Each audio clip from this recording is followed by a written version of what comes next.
Salut à tous. Dans cette vidéo, nous allons voir comment fonctionne la fiche de l'élève. Alors la fiche de l'élève, elle est accessible de deux manières différentes. Soit en ayant sélectionné un élève ici, puis en recliquant sur la flèche pour se rediriger vers lui, soit depuis la liste élève qu'on a vue dans une autre vidéo et qui nous permet en cliquant sur son nom d'arriver sur sa fiche. Alors sur sa fiche, nous avons des informations générales, le téléphone, le mail, l'adresse, la date d'anniversaire, le numéro NEPH, etc., etc. Les informations complémentaires, tout ça c'est dans ce qu'on peut rajouter dans modifier la fiche. À savoir que on peut aussi modifier les informations ici lorsqu'il y a une date de code ou un permis qui est obtenu. Donc ça c'est pour les informations de la fiche élève. On peut utiliser le bouton d'appel, c'est-à-dire que ça va utiliser le numéro qui est là depuis votre téléphone, ça marche très bien. Envoyer un mail, pareil, ça va envoyer un mail à l'adresse qui est là. Donc modifier la fiche, on vient de le voir. Document, c'est la partie qui va stocker des éléments que vous allez générer, comme par exemple son contrat. Donc là, c'est un élève à qui on a vendu un forfait, à qui on a donné un contrat, et donc on peut télécharger ce contrat et ensuite regarder ce qui est écrit dedans. Alors c'est un contrat que j'avais pas fait de manière exhaustive, c'est-à-dire que toutes les variables dedans, elles ont pas été remplies. Donc c'est normal qu'il y ait plein de points comme ça. Mais on l'a vu notamment dans la partie devis, quand on fait un contrat à un élève, ça permet vraiment de savoir tout ce qu'il faut pour remplir ce contrat. Ensuite, on a la partie prestations. Alors la partie prestations, c'est là où vous allez pouvoir rajouter des forfaits ou des prestations ou un contrat à votre élève, etc. Donc bon là, il n'y a pas beaucoup de forfaits et pas beaucoup de contrats, mais voilà, on a tout ce qu'il faut pour rajouter des prestations. Si on rajoute des prestations, par exemple là on va le faire, on va rajouter 10 heures de conduite. Déjà, je peux appliquer une remise si j'ai envie, et en validant ça, ça va créer une facture sur l'élève, parce que ce qu'on rajoute, c'est du hors forfait. D'accord. Et donc là, du coup, je me retrouve avec la facture d'origine et la facture supplémentaire. Pour les règlements. Alors, les règlements, sur cette version, on ne peut payer, évidemment, que par rapport à des factures. Il n'est pas possible de payer plus qu'une facture.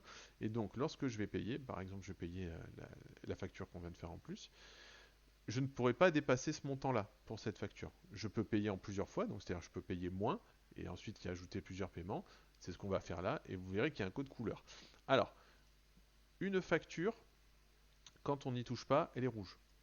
Avec donc le montant à payer, le numéro de facturation, la possibilité de payer cette facture en spécifique, le téléchargement de la facture et la possibilité d'annuler la facture.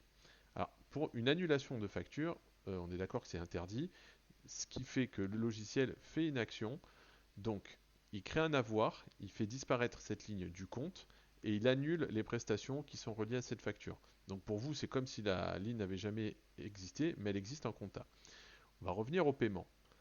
Je vais payer cette facture. Là, elle était rouge, je vais payer 250 € en espèces et je vais valider. Et du coup, cette facture maintenant va passer en bleu avec la ligne en dessous qui est le ticket, donc le reçu par rapport à un paiement, et donc il n'a pas tout à fait la même désignation. Là, vous voyez qu'il y a le F pour facture et le T pour ticket. Et quand je vais repayer cette facture, là je vais la solder du coup, elle va passer en vert. Ça veut dire qu'on sait qu'il y a tout qui est réglé. Ce qu'on peut faire aussi, c'est antidater des paiements, c'est-à-dire qu'on prend par exemple un chèque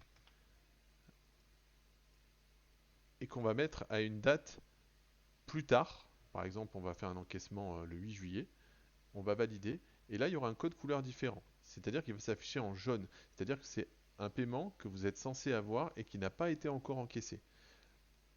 Par contre, c'est quand même décompté sur la facture, vu que vous avez quand même le chèque entre les mains. Mais si l'élève vient, vous faites un remboursement, et ensuite vous repérez, il n'y a pas de problème pour faire ce genre d'action en comptabilité. Donc ça, c'est pour les règlements. À savoir que sur les règlements, vous pouvez faire une description en plus, vous pouvez mettre un numéro de chèque, dire que le chèque est au nom de quelqu'un d'autre. Là, on a du texte, on met ce qu'on veut. Pour les avoirs, alors, on a deux possibilités. Soit on fait une remise ou une note de crédit, soit on fait un remboursement. Alors, une remise, c'est par exemple, on a vu que là, il restait 750 sur une facture de 1000. Si je fais un montant de 250 €, c'est-à-dire que cette facture va être réduite de 250 €. D'accord. Donc, on va faire ce clic, on va valider, et on va aller voir ce que ça fait. Donc la facture est 1000, mais on a une remise de 250. Donc ce qui fait que le montant facturé n'est plus le même. On va avoir 500 et 1000 moins 250, donc 750. Ce qui fait qu'il reste encore 500 € à payer sur la facture, puisqu'on a fait une remise de 250 sur cette facture qui avait déjà reçu un paiement de 250. Et enfin, on peut faire donc un remboursement. Donc on va reprendre cette facture.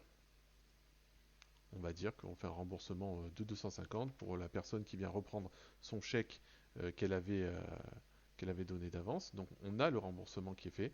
Et donc là, on remonte à 750. Enfin, on peut renvoyer les identifiants. Ça enverra un lien à cette adresse mail-là. Et archiver l'élève, ça sortira l'élève de la liste de sélection ici, mais aussi de la liste de sélection ici. Et donc, il faudra le retrouver avec les filtres pour les archives.